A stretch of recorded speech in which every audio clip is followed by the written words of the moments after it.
UTL solar लावणार आणि सबसिडीही मिळवून देणार।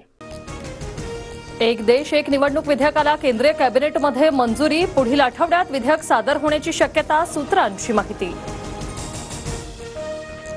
अखेर महायुती सरकारच्या मंत्रिमंडळ विस्ताराचा मुहूर्त ठरला, 14 तारखेला मंत्रिमंडळ विस्तार होणार असल्याची अजित पवारांची माहिती। भाजपकडून कोण मंत्री होणार याची अद्यापही यादी फायनल नाही, फडणवीसांच्या दिल्ली दौऱ्यानंतरही भाजप हायकमांड पुन्हा मंत्रिपदावर चर्चा करण्याची शक्यता। मंत्रिमंडळ विस्तारात शिंदे आणि अजित पवारांना समसमान खाती मिळण्याची माहिती, भाजप 15 ते 16 आणि शिंदे दादांना प्रत्येकी 8 ते 9 खाती मिळण्याची शक्यता।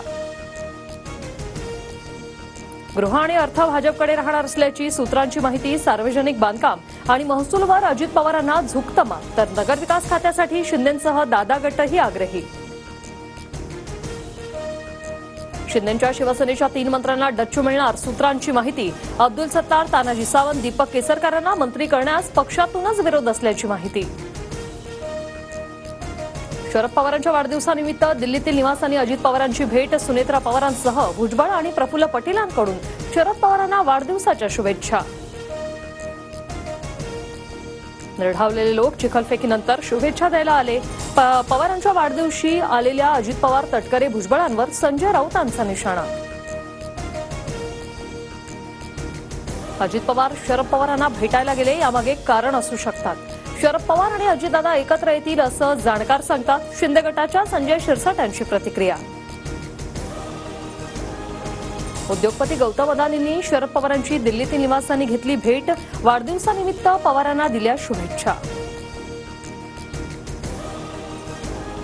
मुख्यमंत्री देवेंद्र फडणवीसांनी घेतली पंतप्रधान नरेंद्र मोदींची भेट, महाराष्ट्राच्या पाठीशी खंबीरपणे उभे राहिल्याचं म्हणत फडणवीसांनी मानले मोदींचे आभार। ईव्हीएमबाबत महाविकास आघाडी सुप्रीम कोर्टात जाण्याआधी मुंबई हायकोर्टात जाणार, वकिलांकडून कायदेशीर सल्ला घेतला जाणार, सूत्रांची माहिती।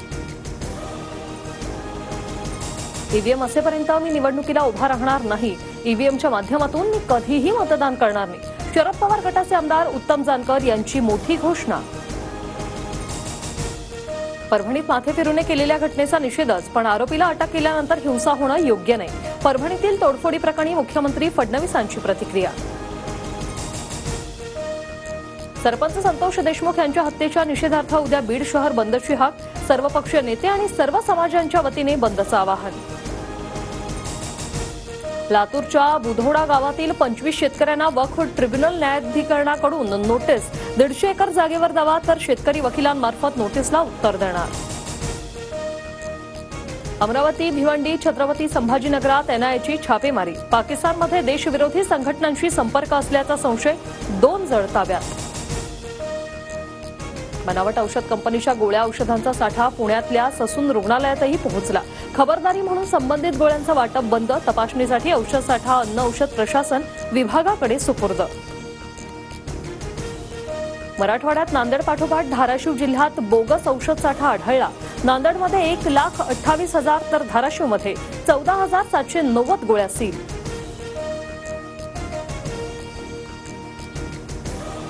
दिल्लीतही महिलांसाठी सन्मान योजना, महिन्याला 1,000 रुपये मिळणार, दिल्ली विधानसभा निवडणुकीच्या पार्श्वभूमीवर अरविंद केजरीवालांची मोठी घोषणा।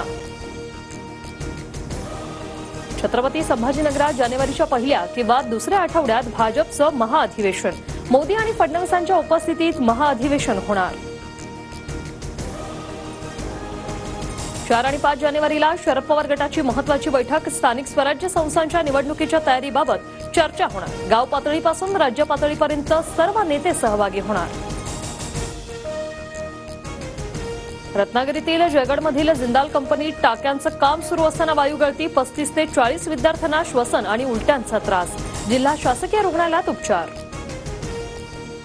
राज्यातील गुंतवणूक वाढवण्यासाठी सरकारचा नवा उपक्रम, गुंतवणूकदारांच्या मदतीसाठी कंट्री डेस्कची स्थापना, जागतिक प्रादेशिक ट्रेंडची सुसंगत गुंतवणूक धोरण राबवणार। दोमाराजू गुकेश 18व्या वर्षी बनला बुद्धिबळपटाचा नवा राजा, विश्वनाथन आनंद नंतर भारताला मिळाला दुसरा जगज्जेता, जागतिक अजिंक्यपद बुद्धिबळ स्पर्धेत चीनच्या डिंग लिरेनला चेकमेट। UTL सोलार सोलार लावणार आणि सबसिडीही मिळवून देणार.